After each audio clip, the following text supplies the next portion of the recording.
nothing else tonight, I want to finish this series on Antichrist, what we have considered so far in 3 messages is the Antichrist is coming, but according to 1 John 2, Antichrists are already here. They have been in the midst of the church. They have been in the midst of Christianity really since the time, well, you could go back and argue false prophets in the old time. But Antichrist, John would call them Antichrists, and they were there certainly in his day, and we've seen them all down through history. A lot of people thought Adolf Hitler was the Antichrist, and so on and so forth. They thought he was the Antichrist, and Mussolini was the false prophet.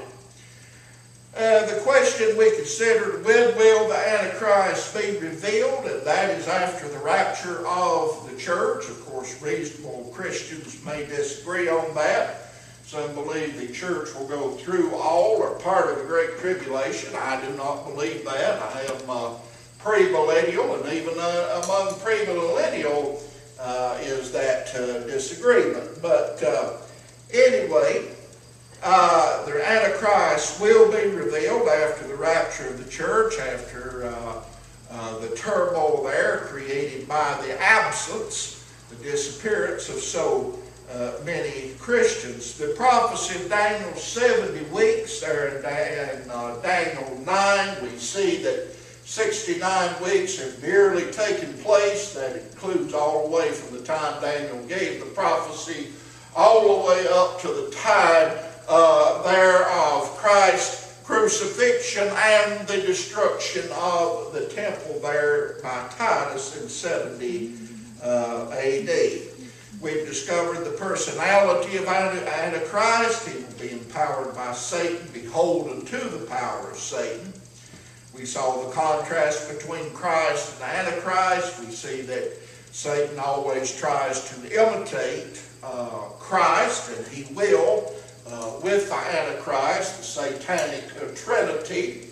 Even the Antichrist will die, will be assassinated, and will rise again.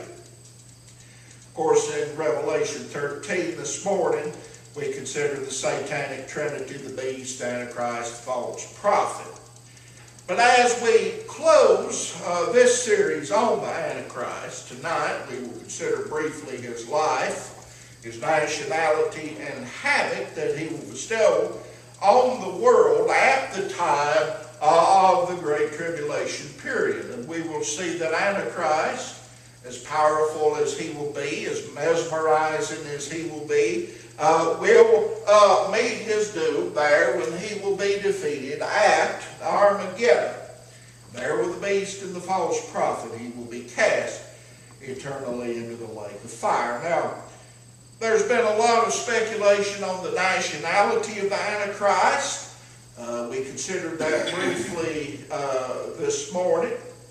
The book of Daniel states a ruler will rise whose armies will destroy the city and the temple.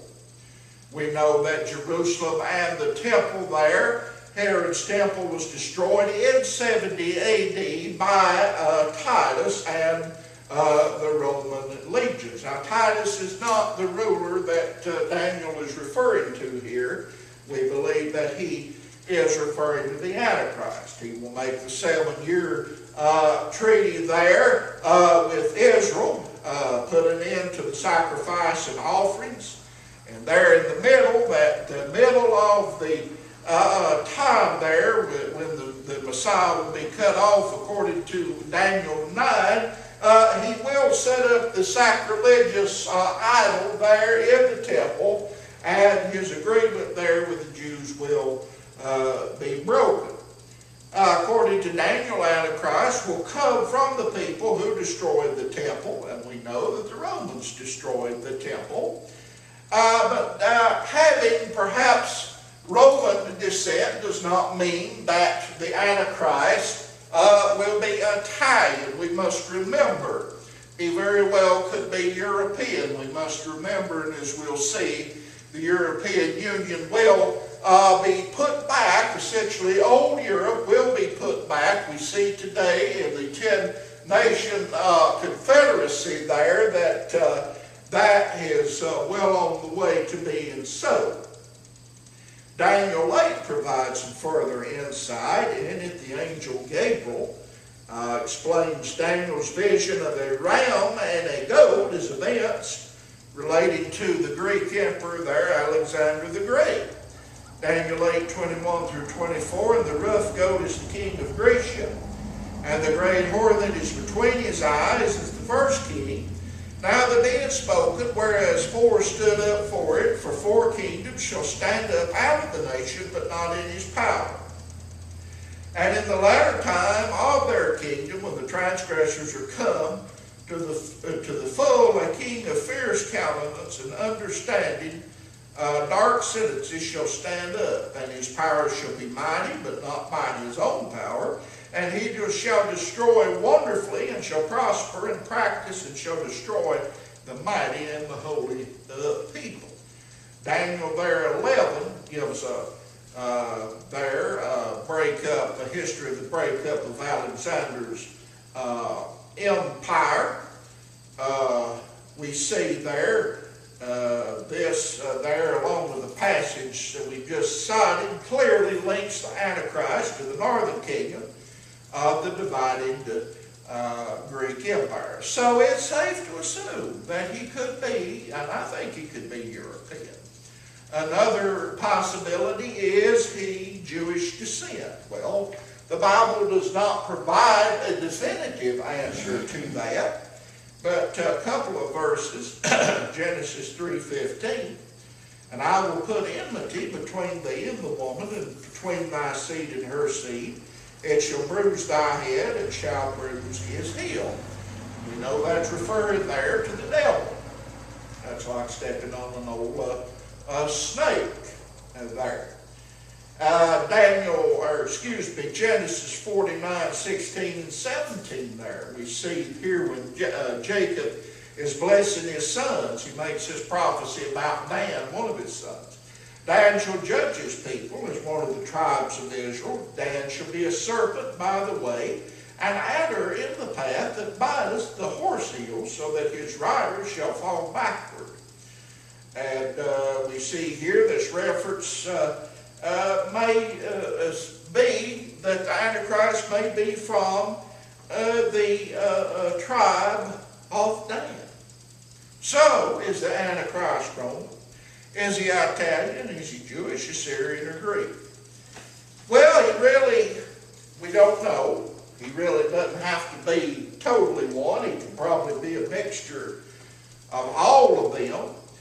People said to the prophets there about Jesus, from where would he come? Some said that he would come from Nazareth.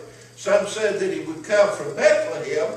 Some said that he would come out of Egypt. Well, the truth being that he was in all three places, but we know that he was born in Bethlehem, and that he went to Egypt for his life to be spared, because Herod was out to kill him, and he lived in Nazareth. That was his hometown. So the debate there continues. But we see that he arises there from among 10 kings, the 10-nation European Union, Daniel 7:7 and 8, and this I saw in the night visions. Behold, a fourth beast, dreadful and terrible and strong, exceeding. And it had great iron teeth that devoured and brake in pieces and stamped the residue with the feet of it, and it was diverted from all the beasts that were before it. It had 10 horns. I considered the horns, and behold, there came up from among them another little horn, from whom there were 3 of the first horns, plucked up by the roots, and behold, in his horn were eyes like the eyes of a man, and a youth speaking great things. Revelation 17:12 and 13. The 10 horns which thou sawest are 10 kings, which have received no kingdom as yet, but receive power as kings 1 hour with the beast. These have one mind, and shall give their power and strength to the beast. So this is the revived Roman Empire, which we believe that the beast will come out. We see, secondly, he subdues 3 of the 10 kings, I considered the horns, and behold, there came up from among them another little horn, before there were 3 of the first horns plucked up by the roots. And behold, in this horn were eyes like the eyes of a man, and a mouth speaking great things. Daniel 7, verse 8. So Daniel captures the power there that this Antichrist will have. We see that apparently one of the 10 kings there will oppose the Antichrist and use brazen ground for power. Keep in mind, he will have full power. He will have complete control over the world. Thirdly, we see the Antichrist will set up a 7-year treaty with Israel, and he shall confer the covenant with many for 1 week, and in the midst of the week he shall cause the sacrifice and the ablution to cease, and for the overspreading of abominations he shall make it desolate even unto the consummation, and that determined shall be poured upon the desolate. Daniel 9:27.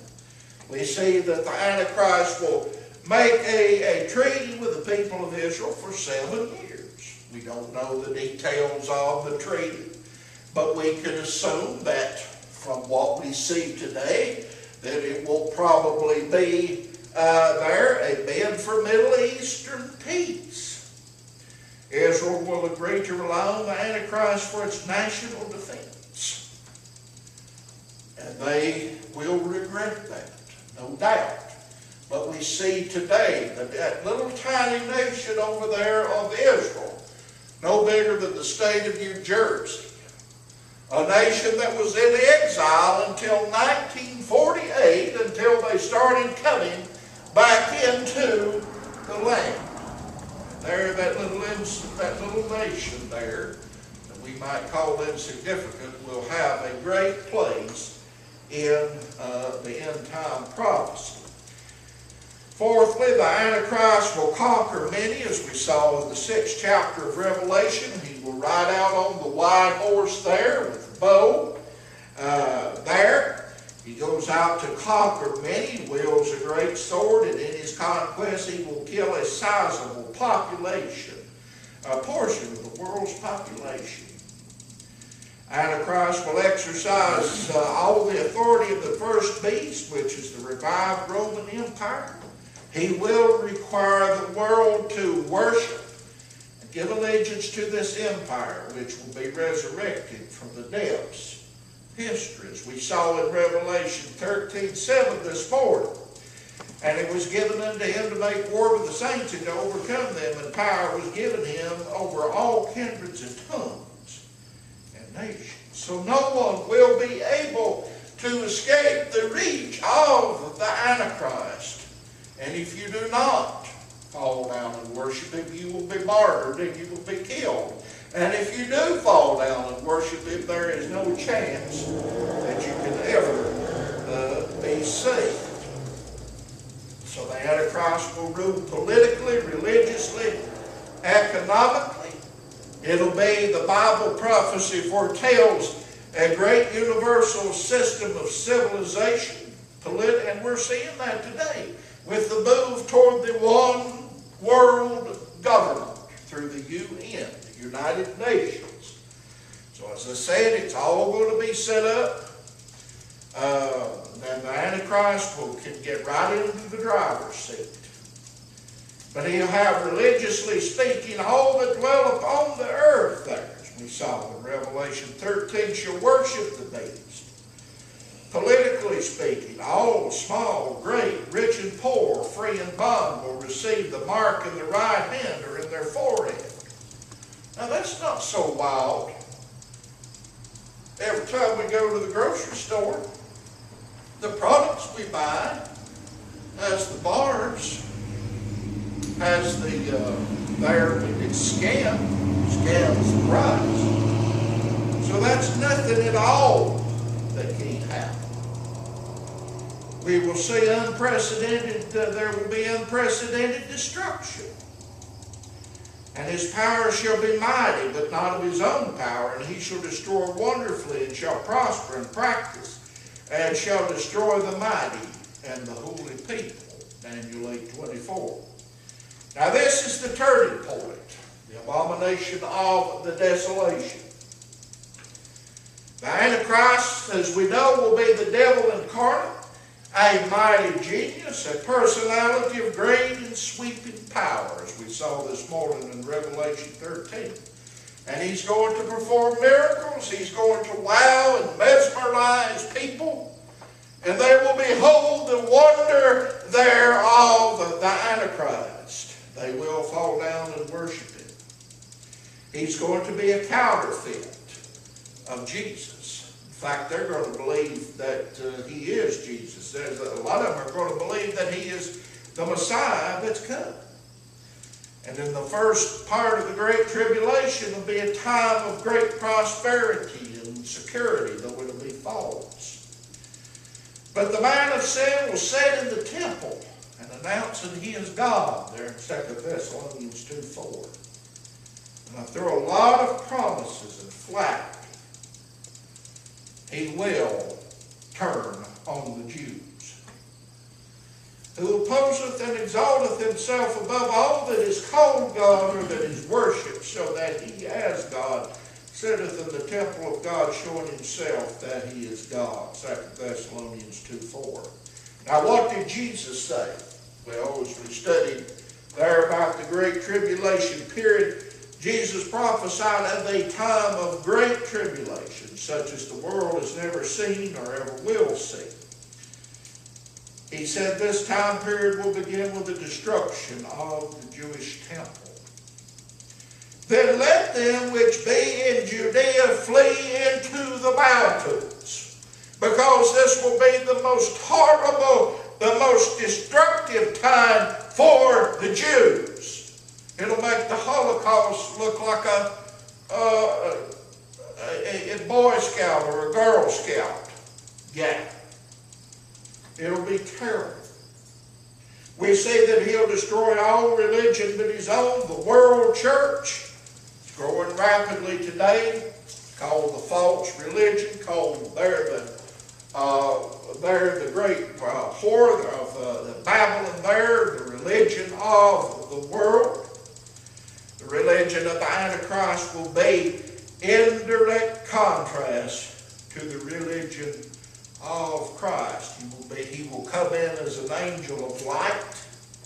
He will appear as an emissary of peace and offer a solution to all the world's problems. But it will be false. It will be temporary.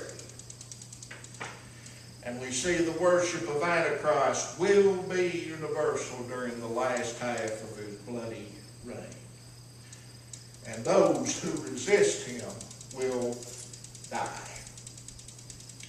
He wages war against Satan, or against the saints, as we saw in Revelation 13:7, and it was given him to make war with the saints, to overcome them, and power was given him over all kindreds, tongues, and nations.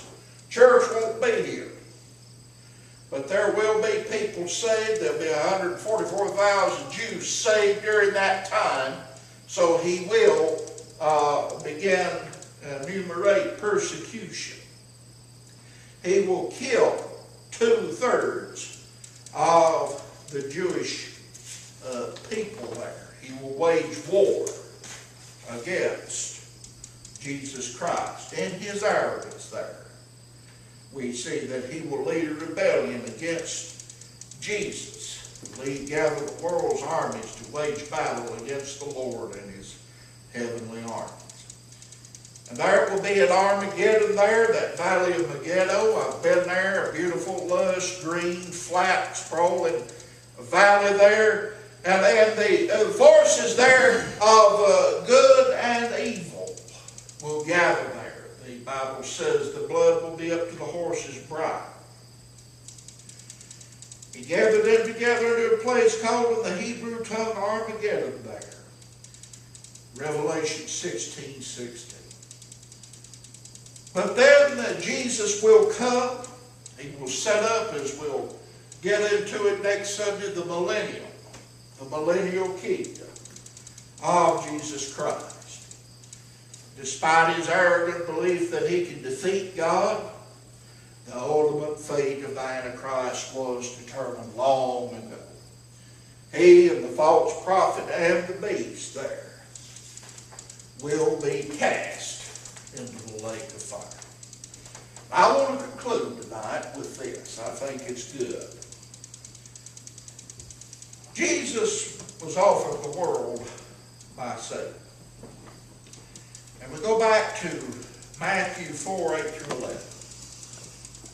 Again, the devil taketh him to an exceeding high mountain, and showeth him all the kingdoms of the world and the glory of them, and saith unto him, All these things will I give thee, if thou wilt fall down and worship me.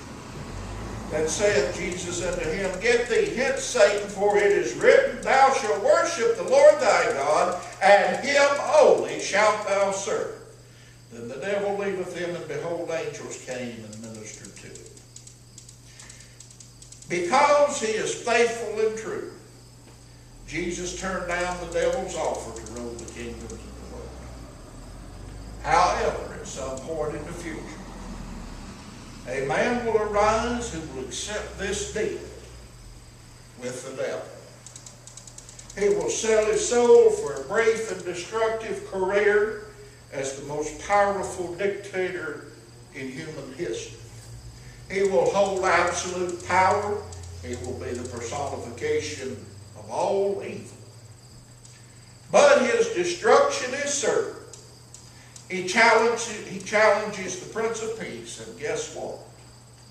Jesus wins. The winner's already been determined, folks.